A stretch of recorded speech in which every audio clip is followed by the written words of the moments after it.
ever heard of something called show and tell?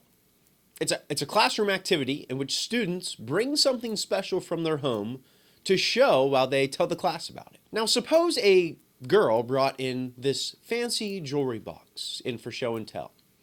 She describes the glittering, colorful gems inside, but she never actually opens the jewelry box. She never actually showed the class what was inside. What might the class begin to wonder?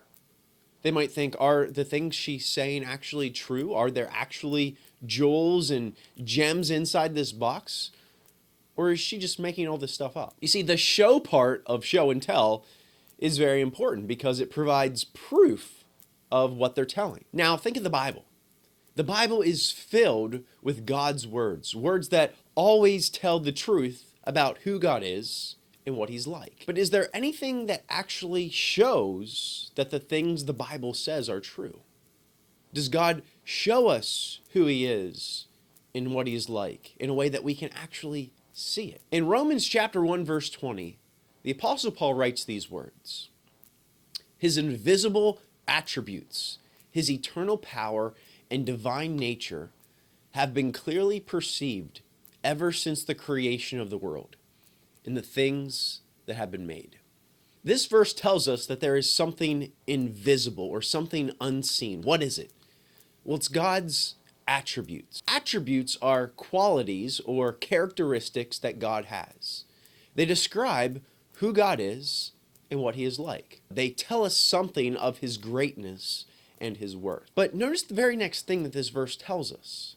It says God's invisible attributes have been clearly perceived or have been clearly seen. So how can they be both invisible and clearly seen? Well, God's attributes can be clearly seen in and through the things he has made. Take just a quick minute and pause this video.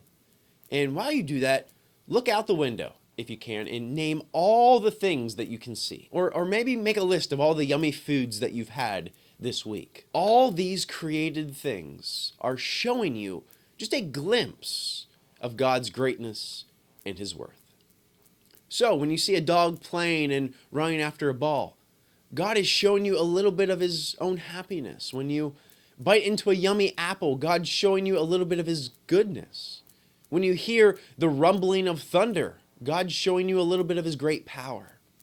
Flowers, waves, mountains, volcanoes, waterfalls, birds, giraffes, elephants, trees, bananas, clouds, lightning, snow, and all the millions of things God has created show us just a glimpse of his greatness and his worth. So if you think about it, God's creation is like his own show and tell.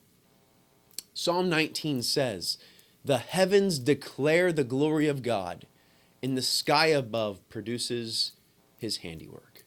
Day to day pours out speech, and night to night reveals knowledge." God is glorious, meaning he shows his greatness and his worth. But you know, God doesn't just show his greatness and worth through the things he's created. He shows his glory by what he has done in his deeds. In Exodus chapter 15, we find a song that the people of Israel sang after God did something amazing for them. They sang these words. It says in Exodus chapter 15, "I will sing to the Lord, for he has triumphed gloriously. The horse and his rider he has thrown into the sea. Who is like you, majestic in holiness, awesome in glorious deeds, doing wonders?"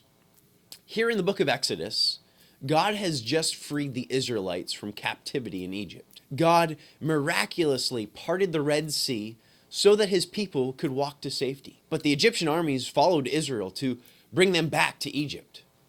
So once Israel was safely across the sea, God returned the sea waters and covered the Egyptians, destroying them completely. You see, God didn't just tell Israel about his power and his love for them. He showed them. All of Israel saw a glimpse of the greatness and worth of God that day. God is glorious in everything that he does, and he is still glorious today. Everywhere we go and in every situation, we should be looking to see glimpses of God's glory. Most importantly, God showed the world his glory when he gave up his son, Jesus, to die on the cross for sinners. Romans 5:8 says, God showed his love toward us in that while we were still sinners, Christ died for us. Through Jesus, we can see God's glory in causing a heart to trust in Jesus for salvation. As Christians, we see his glory through answered prayers. We see his glory when he gives us strength to obey his word, even when it's hard. God's glory in all of these things is far beyond the greatness and worth of any treasure you could ever imagine. As a result, we should respond like the psalmist in Psalm 66. Shout for joy to God, all the earth. Sing the glory of his name. Give to him glorious praise. Say to God, how awesome are your deeds.